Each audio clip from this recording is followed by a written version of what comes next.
what's inside the box today? It's two items that may or may not be linked conceptually together. Let's see how I can grab this here. There we go.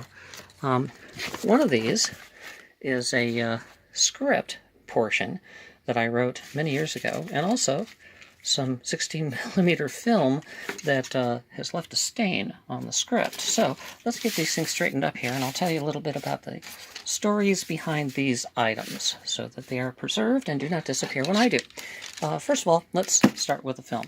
Back in the old days, before I had children, I was a film editor primarily by trade, later to become a writer and director and producer, and even to direct and co-produce two feature-length films before I was 30, although they never went anywhere or did anything.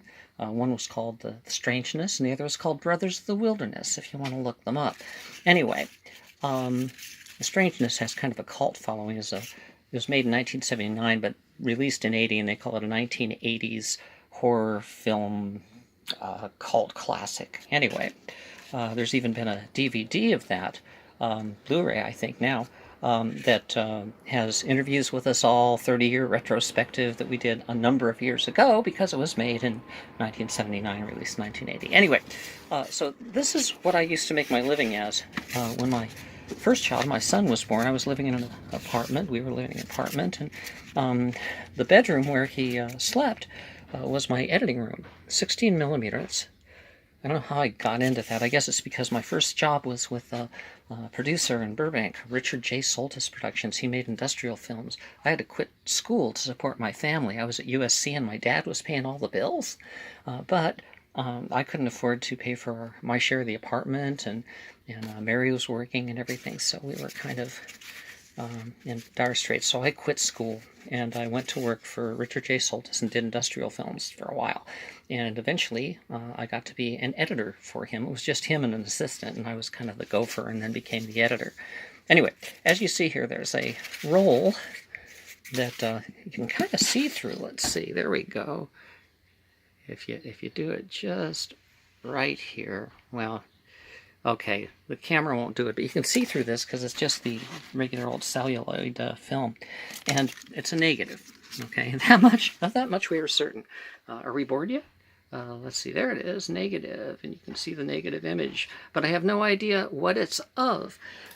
Often we would use negative and other kinds of footage to fill in when we made magnetic recordings on magnetic film. In those days there was no video, and so you would shoot film and you would take the sound that you had recorded on a tape recorder and put it onto a magnetically striped film coated with, like a tape recorder, coated with magnetic film, and then you would put that into what's called an interlock device of some sort, or a sync block, and that was something that had sprockets on like 3 or 4 gangs, and you could put the roll of film and lock it in sync with the picture, frame for frame, and then you could roll through and mark your edits, make them, and then run it through the block again to see how it worked.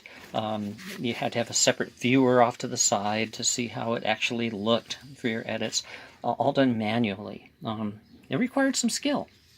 Anyway, this may have been that, or it may be a piece of negative from one of my features. This one would probably be from The Strangeness, but the end where all the writing was that said what it was has been ripped off. Anyway, remember, the point here is not just the items. The point is the stories behind the items, and you just heard a few. Since I spend a lot of time in film, you'll hear a few more in the future. But if you're brave enough to come back and look at other things. But let's look at this other item here. This is a script. It's a script that's from a film I made for Health called Cincinnati Bones and the Treasure of Health. Obviously influenced by, Indiana Jones and the Raiders of the Lost Ark. Interestingly enough, to make it authentic, this was narrated. See the voiceover? Suddenly a booming voice filled the chamber. Well, I wrote this script, and the company I did it for hired Harrison Ford's brother Terrence Ford, who looked a little like him but sounded exactly like him, to come in and narrate it, so that when we saw Cincinnati Bones on screen, we heard what sounded like Harrison Ford's Indiana Jones doing the voiceover. Okay, so there's this voice from they have the stomach room and the heart room and the brain room. We built these incredible miniature sets. There's things bubbling and boiling in the stomach, and the brain has these weird electrical signals. For its day and age, which is in the 1980s, it was amazing special effects for an educational film, but this was one of the largest educational film companies. And my friend Mark, he actually brought in, along with his wife Junie, they had access to some of the first green screen machines for doing mats. So we were able to do live video from this script, shoot it with mats integrated immediately behind the scenes so we could see what was going on with the miniatures we'd shot and how the live action. Now, I actually starred in this too, so I wrote it, produced it, directed it, starred in it, and did everything on that one. The guy who was the main producer for the company, well, he had decided this was the idea that he was going to use as a way of jumping ship from working for an educational film company, so he gave this an enormous budget to make a film on this topic, and then it turns out that he didn't have time to do it, and the film had to be made, so I inherited that great budget, which at the time was like $25,000 for a 15-minute educational film. Huge amount. My feature, The Strangeness, was made for $25,000 at nearly the same time. So anyway, this is the script. This is what we did. And I'm running out of time here. Only about 10 seconds left on the memory. So I'll have to catch you next time for the next thing that's inside the box.